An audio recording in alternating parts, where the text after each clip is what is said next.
नमस्कार दोस्तों, स्वागत है आपका आपके अपने YouTube channel RBSC online classes में। अपन बात कर रहे थे आपके गणित विषय की तीसरी प्रश्नावली यानी बहुपद के बारे में, जिसमें अपने 3.1 बात कर ली थी। 3.2 है जो नए संशोधित सिलेबस के अनुसार आपके सिलेबस में नहीं है, यानी 3.2 में आपके भाग करना है।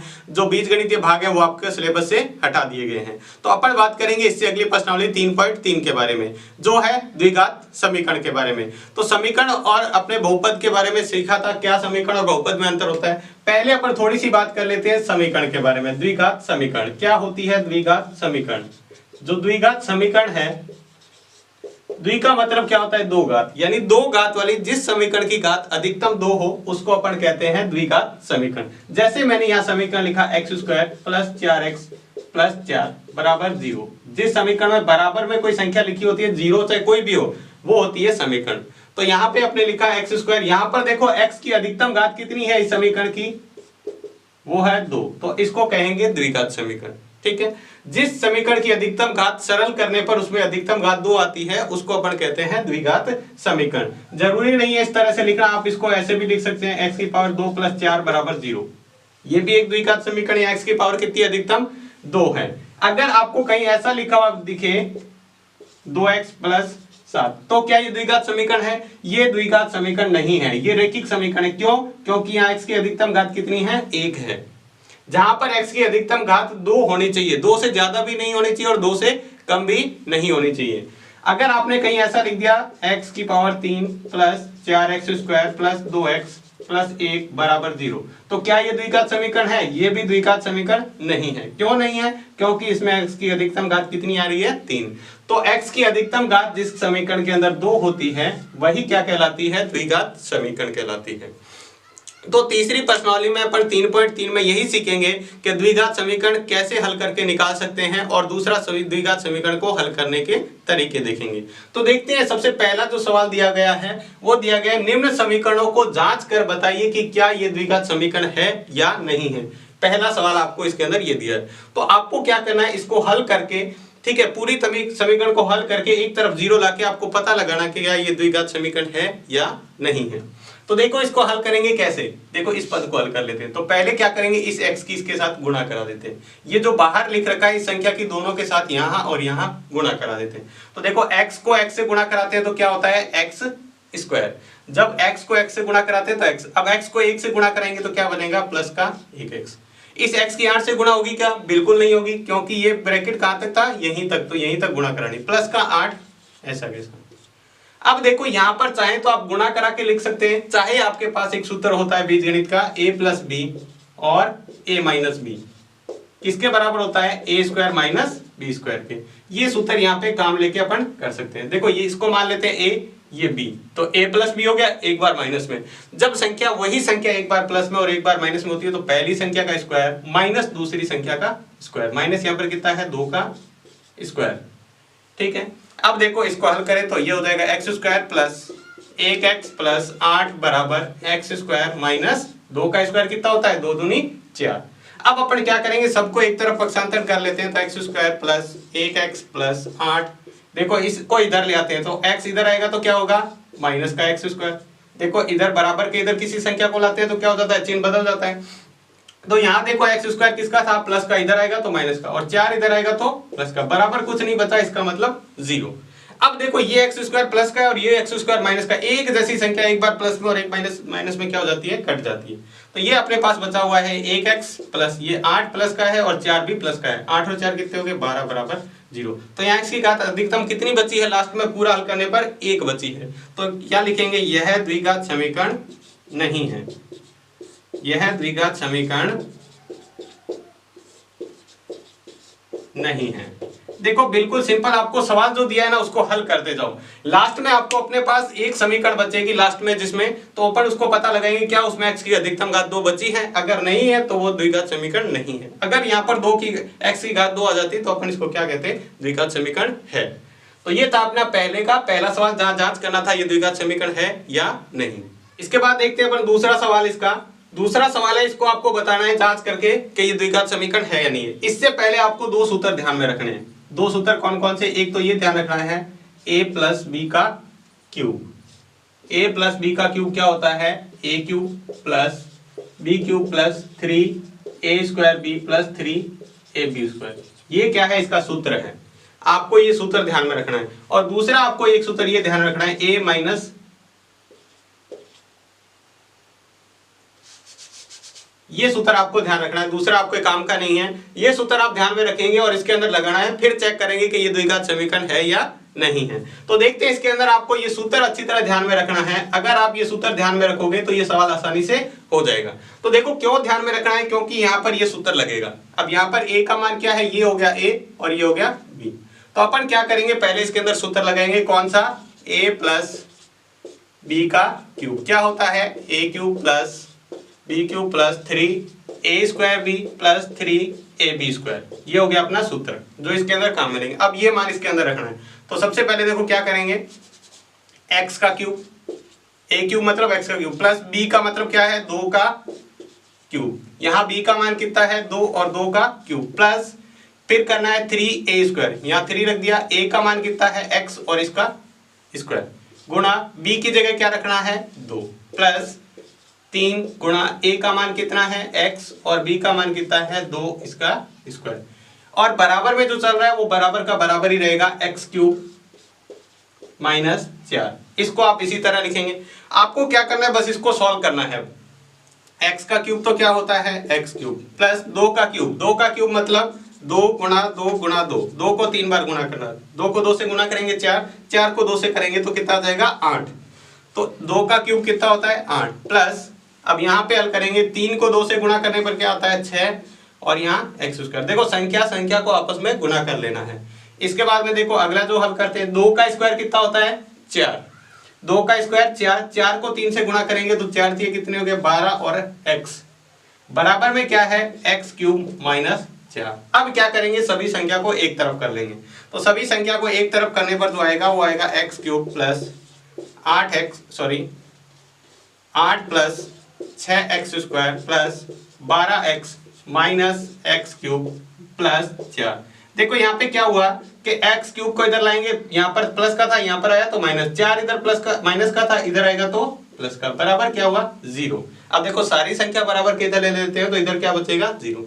अब देखो क्या हुआ, ये x क्यूब क्या है, प्लस का, और ये x क्यूब क्या है, माइनस का, तो ये हो गया कट। अब देखो इसके बाद में क्या बचा हुआ है, सबसे पहले मैं ये लिख देता हूँ 6x², सबसे बड़ी घात सबसे पहले, उसके बाद उससे छोटी यानी 12x, प्लस की जो संख्या बची है, प्लस का 8 है और प्लस का 4 है, तो प्लस का क्या बचा, 12 बराबर 0। 8 और 4 कितने हो गए, 12 और 0।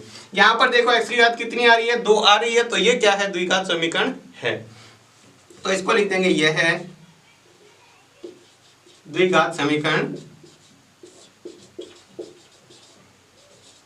है, यह द्विघात समीकरण है। तो आपको क्या करना है, जिस भी तरीके से अपन सवाल को हल कर सकते हैं। यहाँ देखो a और b का क्यूब का सूत्र लगेगा, यहाँ होल क्यूब है तो होल क्यूब का अपन सूत्र लगाएंगे, तो ये अपने पास क्या है, इसका सूत्र है। बस आपको ये सूत्र लगा देंगे तो आपके पास ये संख्या बन जाएगी, इसको पूरा हल हो गया, ठीक है। इधर वाली संख्या को इधर लाएंगे तो जो संख्या कट रही है उसको काट सकते हैं, काटने के बाद जो अपने पास समीकरण बचेगी वो क्या है, द्विघात समीकरण। अगर उसकी x की घात 2 है तो वो द्विघात समीकरण है, अगर x की घात 2 नहीं आ रही तो वो द्विघात समीकरण नहीं है। तो ये था आपका पहले का दूसरा सवाल। इसके बाद देखते हैं पहले का तीसरा सवाल। आपको चेक करना है कि ये द्विघात समीकरण है या नहीं है। उम्मीद है आपको वैसे तो समझ में आ गया होगा, लेकिन फिर भी अपन इसको करके देख लेते हैं। ये बहुत सिंपल सा सवाल है। देखो इसके अंदर अपन सूत्र पहला तो हल करके दिया हुआ है, इसको हल करने की जरूरत नहीं है, दूसरे को हल करेंगे। कौन सा सूत्र लगाएंगे, a माइनस बी का होल स्क्वायर। क्या होता है, a² माइनस 2ab प्लस का b²। बस इसकी जगह मान रख दो, a की जगह ये रखना है, b की जगह ये। इसको ऐसे कैसे रखना है, तो क्या हो जाएगा, x² प्लस 3x प्लस 1 बराबर देखो x का स्क्वायर, a का स्क्वायर मतलब पहली संख्या का स्क्वायर, माइनस 2, ये 2, फिर a का मान कितना है वो गुणा में रखो, x है, गुणा b का मान कितना है 2 है वो रखो, फिर प्लस में b का स्क्वायर कितना है यानी 2 का स्क्वायर। बस आपको इसको हल करना है और फिर आगे देखते हैं किस तरह से करेंगे। x², 2 को 2 से गुणा करेंगे तो क्या हो जाएगा, माइनस का 4x प्लस 2 का स्क्वायर क्या होता है 4। अब सभी संख्या को एक तरफ कर लो और फिर देखते हैं इसको द्विघात समीकरण है या नहीं है। ये हो गया 3x प्लस 1 बरा, अब देखो बराबर से संख्या इधर लाएंगे, x² को इधर लाएंगे तो किसका हो जाएगा, माइनस का, 4x को इधर लाएंगे तो प्लस का, और ये 4 भी इधर आएगा तो किसका हो जाएगा, माइनस का, बराबर कुछ नहीं बचा, इसका मतलब 0। इससे क्या हो जाएगा एक्स स्क्वायर, ये प्लस का ये माइनस का बराबर संख्या। देखो इसके साथ भी देखें तो एक है और इसके साथ भी एक है, ठीक है। तो एक जैसी संख्या है तो ये क्या हो जाएगी, कट जाएगी और पीछे बचेगा इधर 3x और 4x जोड़ेंगे तो कितना हो जाएगा 7x और 4 में से 1 जाएगा तो माइनस का 3 बराबर कुछ नहीं बचा 0, ठीक है। तो यहाँ x की घात कितनी आ रही है, अधिकतम 1 की घात आ रही है, 2 वाली तो कट गई, तो अपने इसको क्या लिखेंगे, यह द्विघात समीकरण नहीं है, यह द्विघात समीकरण नहीं है। तो ये था एक सिंपल सा सवाल। उम्मीद है अब आपको ये सवाल अच्छे से समझ में आ गए होंगे। इसके बाद देखते हैं पहले का अंतिम सवाल, जिसमें आपको ये चेक करना है कि द्विघात समीकरण है या नहीं है। तो सबसे पहले आपको बताया था जो भी समीकरण बट्टे में आती हो पहले उसको सरल समीकरण में बदल लेंगे। और सरल समीकरण में बदलने का तरीका क्या होता है, जो भी संख्या बट्टे में आ रही है उसकी पूरी समीकरण में गुणा करा दो। तो अपन क्या करेंगे, x की यहां पर बराबर 0 है, ठीक है, x की गुणा करने पर देखो इसको x से x गुणा करेंगे यानी x गुणा x प्लस x गुणा 1/x प्लस x गुणा x स्क्वायर बराबर x गुणा 0, ठीक है। सबको देखो इधर भी x की, इसके साथ भी x की गुणा, इसके साथ भी x की गुणा, 0 के साथ भी x की गुणा, सबके साथ x की गुणा करा दी। तो ये x को x से गुणा कराने पर ये तो हो गया x स्क्वायर। ये देखो x से x क्या हो गया, एक गुणा में एक भाग में, तो एक कट गया, क्या बचा 1। जब संख्या कट जाती है तो वहां पर 1 बचता है। और यहाँ देखो x की पावर 2 यहाँ पे, 1 यहाँ पे, तो x की पावर कितनी होगी 2 और 1 3 बराबर में किसी भी संख्या को 0 से गुणा कराने पर क्या आता है 0। तो यहाँ पर देखो x की अधिकतम घात कितनी आ रही है 3, 2 तो आ रही है लेकिन 3 आ रही है यहाँ पे। तो अपने को तो 2 से ज्यादा भी नहीं होनी चाहिए और 2 से कम भी नहीं होनी चाहिए। तो अपन क्या लिखेंगे, यह द्विघात समीकरण, यह द्विघात समीकरण नहीं है, द्विघात समीकरण नहीं है। क्यों नहीं है, क्योंकि इसके अंदर x की अधिकतम घात कितनी आ रही है 3 आ रही है और आनी कितनी चाहिए थी 2 ही आनी चाहिए थी। तो ये अगर x की घात 2 से ज्यादा हो जाती है तो भी द्विघात समीकरण नहीं है, और x की घात 2 से कम है तो भी वो द्विघात समीकरण नहीं है। तो ये था आपका पहला पूरा सवाल, जिसके चारों सवाल इस तरह से करने आपको। तो पहला सवाल करने के बाद अपन देखेंगे दूसरा सवाल। दूसरे सवाल में आपको क्या करना है, अब द्विघात समीकरण सारी दी हुई है और द्विघात समीकरण हल करना आपको बताना है, हल करके। तो देखो जो द्विघात समीकरण है,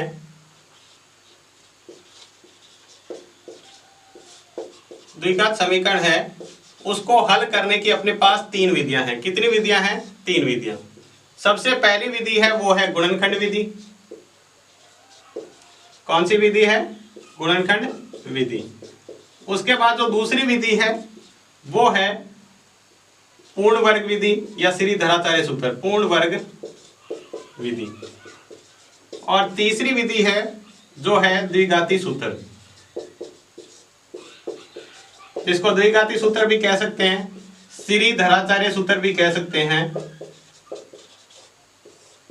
या जिसका एक और नाम है मानक सूत्र।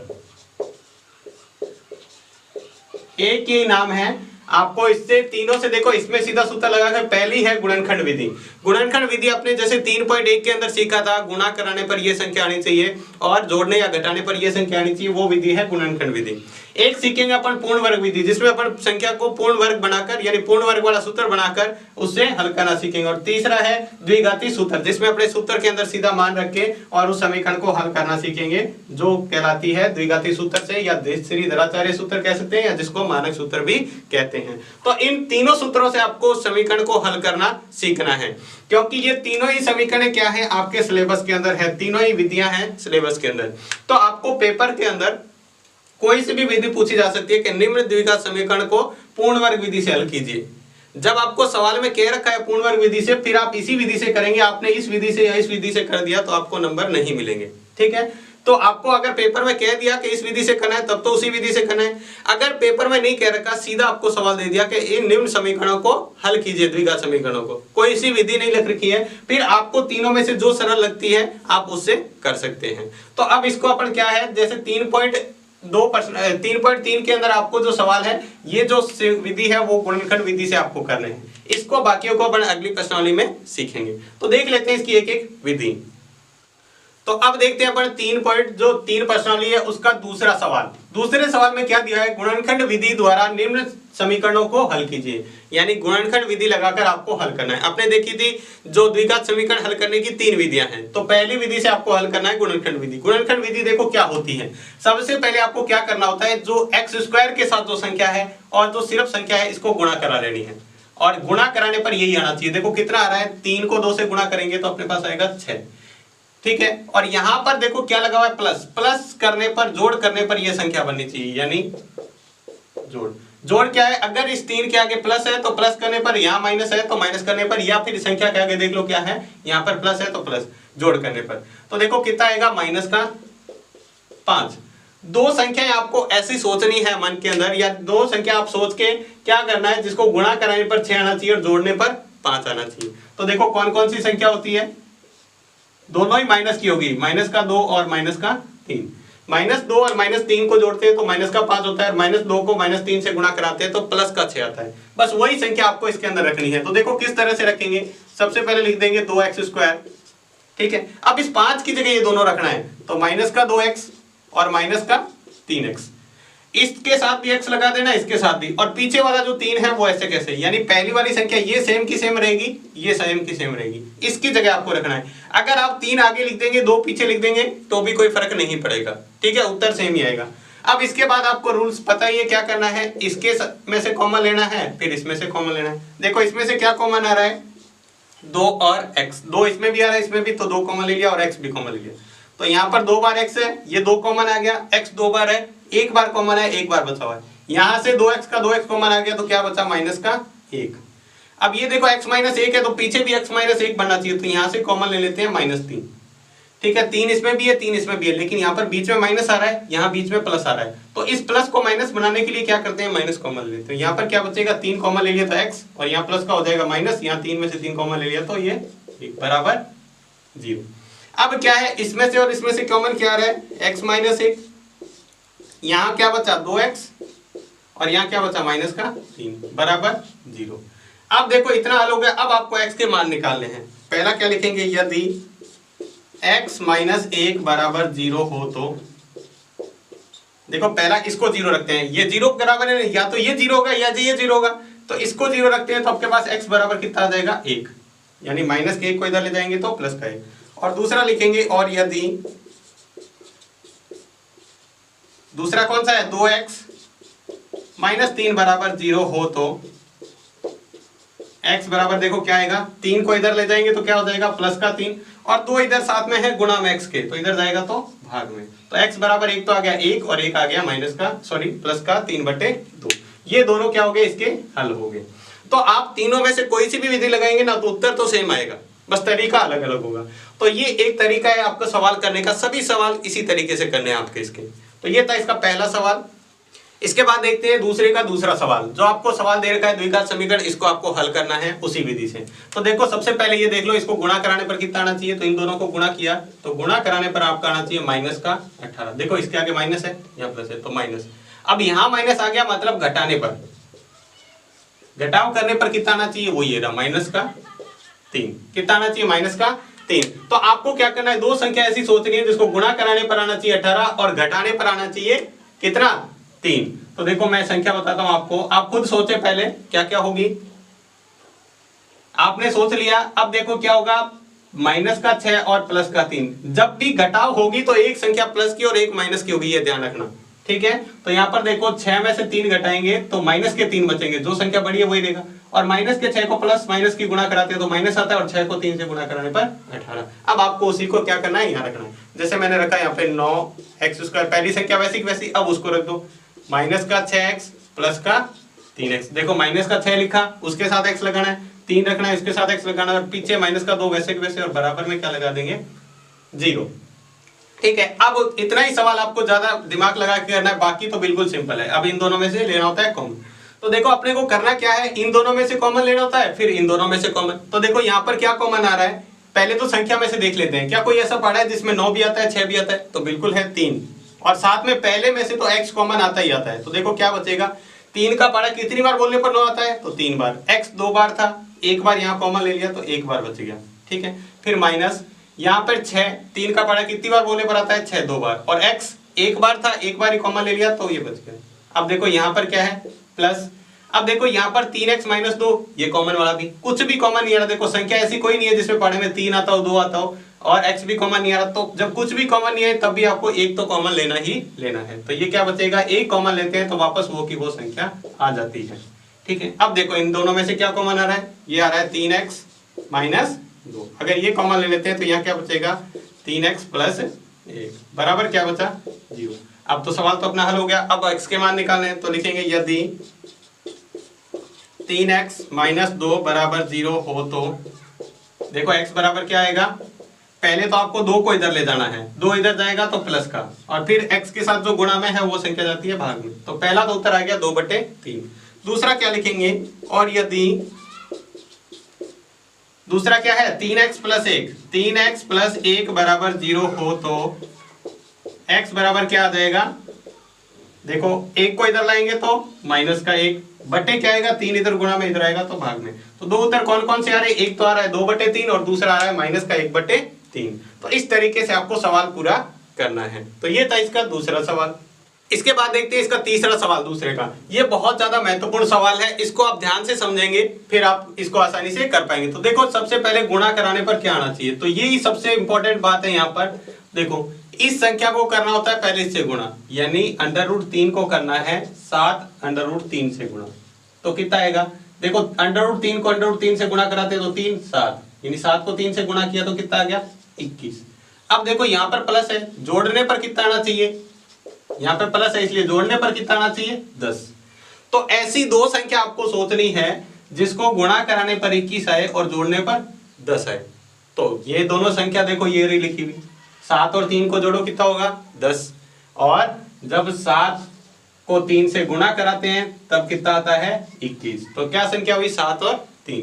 तो मैंने लिख दिया √3x² + 7x + 3x + 7 √3 = 0। इसके अंदर आपको एक स्टेप ध्यान रखना है, इसको ये 3 है ना, अब 3 को आप √3 को √3 से गुणा कराते हो तो आपने 3 लिखा है। यहाँ पे √3 को √3 से गुणा किया तो 3 लिखा।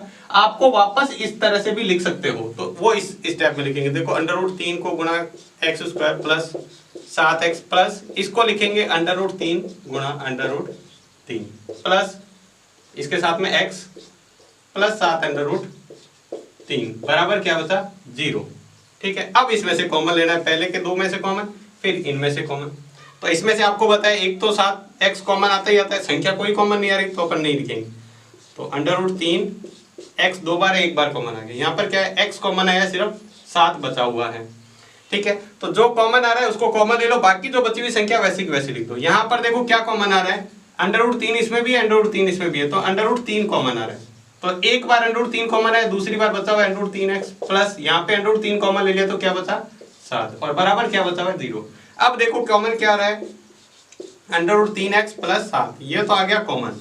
पीछे क्या बचा? ये देखो x बचा हुआ है और प्लस का √3 बचा हुआ है, बराबर क्या है? 0। बस ये तो सवाल हल हो गया। अब आपको निकालना है यदि √3x + 7 = 0 हो तो x बराबर बताओ क्या आएगा? तो आप संख्या को पक्षांतरण कर लो, 7 को इधर लाएंगे तो -7 और √3 बट्टे में तो इसको गुणा करेंगे तो क्या आ जाएगा? बट्टे √3। √3 इधर गुणा में इधर आएगा तो भाग में। और दूसरा लिखेंगे और यदि x + √3 = 0, x + √3 = 0 हो तो x बराबर क्या आएगा? देखो √3 को इधर ले जाएंगे तो -√3 और x के गुणा में कुछ नहीं है तो यही रहेगा। ठीक है, तो ये आगे इसके दोनों उत्तर, एक तो आ गया -7 बटे √3 और एक आ गया √3। तो ये था देखो इसको करने का तरीका। सबसे पहले आपको क्या करना है? इस संख्या को क्या करते हैं? इस संख्या से गुणा करते हैं। तो देखो जो गुणा करने पर आएगा वही अपने गुणा कराने पर आना चाहिए। देखो इसको गुणा कैसे किया? यहाँ पर √3 को √3 से गुणा कर लो तो ये बन जाएगा 3 और ये 7 का 7 यहाँ लिखा हुआ है। अब देखो √3 को √3 से गुणा करने पर क्या आता है? 3। अब 7 को 3 से गुणा किया तो 21, यानी गुणा कराने पर अपने वो संख्या आनी चाहिए 21। और यहाँ पर प्लस है, इसका मतलब जोड़ने पर क्या आनी चाहिए? इससे आगे वाली संख्या 10। तो 7 और 3 ही था, 7 और 3 को जोड़ते हैं तो 10 होता है और 7 को 3 से गुणा कराने पर 21। वो संख्या हमने यहाँ पर रख दी। इसके बाद में क्या है, इस 3 के 2 टुकड़े करने √3 और √3, क्योंकि पीछे √3 लिखा है, इनमें से कॉमन करने में आसानी हो जाएगी। ठीक है, ये करने के बाद तो आप कॉमन लेना सीख ही गए, तो इस तरह से आप इस सवाल को आसानी से कर सकते हैं। तो ये था इसका तीसरा सवाल। इसके बाद देखते हैं अगला चौथा सवाल, जिसमें आपको द्विघात समीकरण दी हुई है x² - 8x + 16। देखो यहाँ पर x² के साथ कुछ नहीं, इसका मतलब 1 तो है, तो आपको वो देखो गुणा कराने पर क्या आना चाहिए, 16 को 1 से गुणा करेंगे तो 16। ठीक है, और यहाँ प्लस है, मतलब जोड़ने पर कितना आना चाहिए, -8। तो ऐसी दो संख्या आपको सोचनी है जिसको जोड़ने पर तो आना चाहिए -8 और गुणा कराने पर आना चाहिए 16। तो देखो कौन सी संख्या है वो, -4 और -4। -4 और -4 जोड़ते हैं तो होता है -8, और -4 को -4 से गुणा कराते हैं तो होता है +16। तो देखो इसको किस तरीके से करेंगे, सबसे पहले x² का x² -4x + 16 = 0। आप क्या करते हैं, इस संख्या को और इस संख्या को दोनों को लिखते हैं और उसके साथ x लगाते हैं। देखो ये लिख दिया। फिर तो आगे आपको सिंपल ही सवाल है, इसको और इसको दोनों में से कॉमन लेना है। इसमें से कॉमन क्या आ रहा है, x कॉमन लेंगे तो बचेगा x - 4। देखो यहाँ पर क्या कॉमन आ रहा है, -4, क्योंकि 4 के पढ़ने में 4 भी आता है और 16 भी आता है। तो देखो यहाँ क्या बचेगा, -4 कॉमन ले लिया था x। अब देखो माइनस बाहर कॉमन लिया ना, तो ये प्लस का क्या हो जाएगा, माइनस, और 16 में 4 का भाग देने पर कितना आता है, यानी 4 कॉमन लेना मतलब 16 में 4 का भाग देना, तो बचेगा 4 = 0। अब देखो इनमें से क्या कॉमन आ रहा है, x - 4, और दूसरे में भी क्या बचेगा, x - 4। यहाँ पर x - 4 बचा = 0। बाकी तो आपको पता ही है। यदि इसके बाद कैसे करते हैं, यदि x - 4 = 0 हो तो x बराबर कितना आएगा, 4 इधर आएगा तो माइनस का इधर आएगा तो प्लस का। देखो माइनस की संख्या इधर जाएगी तो प्लस की, और दूसरा भी सेम ही है तो दूसरा उत्तर भी सेम ही आएगा। और यदि x - 4 = 0 हो तो x बराबर ये भी कितना आएगा, +4, क्योंकि दोनों तो सेम ही है तो उत्तर भी क्या आएगा, सेम। तो ये था इसका दूसरे का चौथा सवाल। उम्मीद है आपको ये अच्छे से समझ में आ गया हो, बिल्कुल सिंपल सा सवाल था। इसके बाद में देखते हैं इसका पांचवा सवाल, दूसरे का पांचवा सवाल। ये देखो सवाल काफी इंपॉर्टेंट है, क्योंकि पहले इसमें अपने को द्विघात समीकरण बनानी पड़ेगी। ठीक है, द्विघात समीकरण बनाने के बाद में फिर उसको हल करके बताना है। तो देखो सवाल आपको क्या दिया है, 1/x - 2 + 2/x - 1 = 6/x, जहां x बराबर 1 और 2। ये देखो वैसे तो आपको सवाल से कोई मतलब नहीं है, लेकिन इसका कहने का मतलब अगर आप x बराबर 1 और 2 रखोगे तो ये सवाल अनंत हो जाएगा। तो आपको अनंत नहीं करना है। ठीक है, बस ये सवाल आपको देखने के लिए है, बाकी आपको सवाल को इसको हल करना है उसी तरीके से। तो देखो पहले अपन क्या करेंगे, ऐसा सवाल जब भी आता है, देखो ये पेपर में आपके आया हुआ भी है।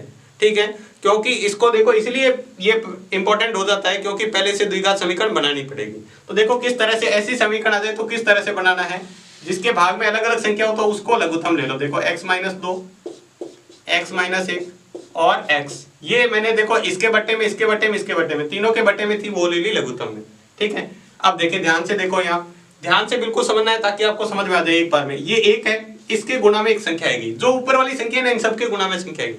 तो देखो इस 1 के गुणा में क्या आएगी, इसके बट्टे में क्या है, x - 2, तो x - 2 हटा दो, जो इसके भाग में है ना उसको हटा दो, बाकी जो संख्या है उसको भाग में रख दो। तो x है और x - 1 है, एक तो x है और x - 1 है, ये इसके गुणा में आएगा। अब दूसरा देखो प्लस का 2, ये प्लस और 2, इस 2 के गुणा में देखो क्या आएगा, तो 2 के बट्टे में क्या है, x - 1, तो x - 1 को क्या कर दिया मैंने, हटा दिया। तो एक तो ये x बचा हुआ है, एक x - 2 बचा, एक तो बचा हुआ है x, एक तो क्या बचा हुआ है, x बचा, और एक बचा है x - 2, बराबर क्या बचा, 6, बराबर 6। इसके गुणा में क्या आएगा, इसके बट्टे में क्या है, x, इसको हटा दो, ये दोनों इसके गुणा में लिख दो, यानी x - 2, ठीक है, और x - 1,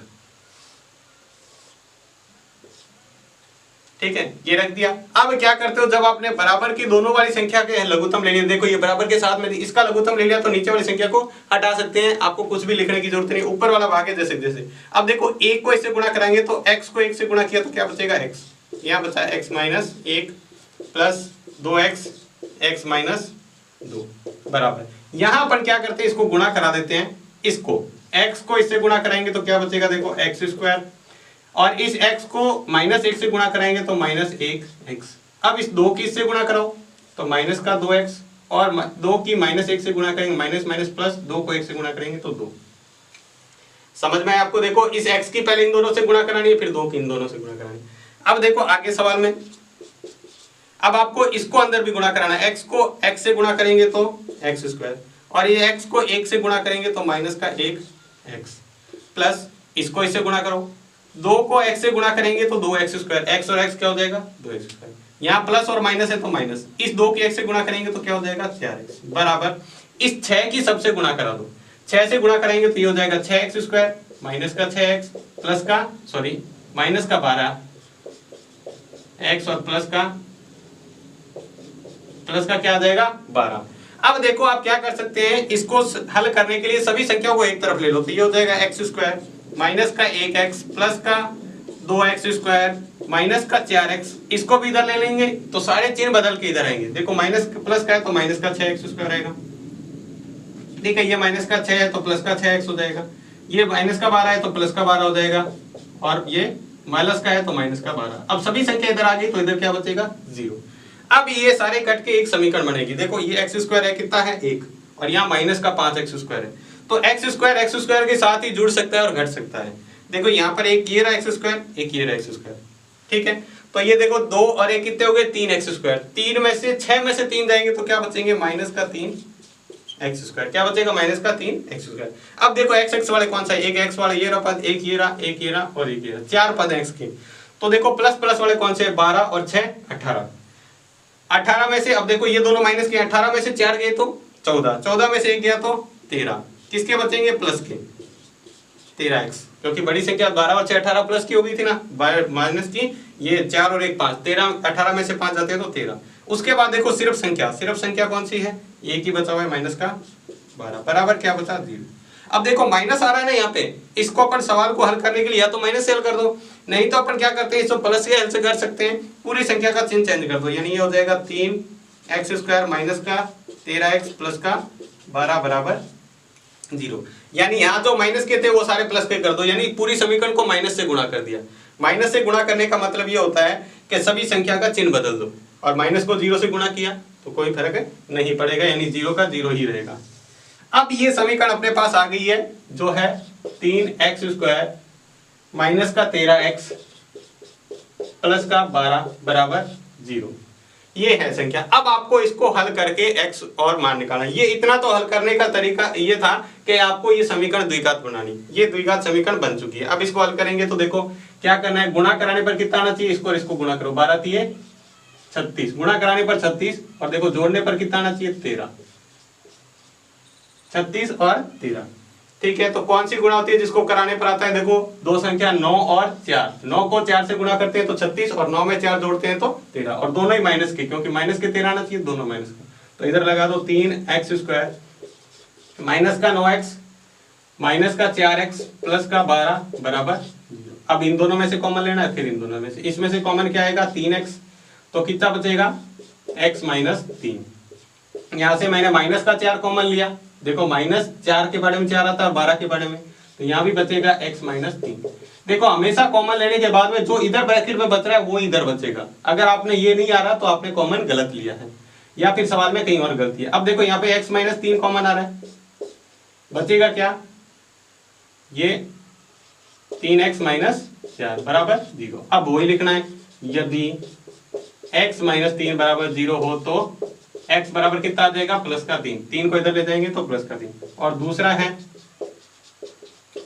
और यदि 3x माइनस 4 बराबर 0 हो तो x बराबर कितना आएगा, देखो 4 को इधर ले जाएंगे तो इधर जाएगा प्लस का, और 3 इधर ले जाएंगे तो भाग में, यानी एक तो आ रहा है x बराबर 3 और दूसरा आ रहा है x बराबर 4/3। ये क्या हो गया इसके आंसर।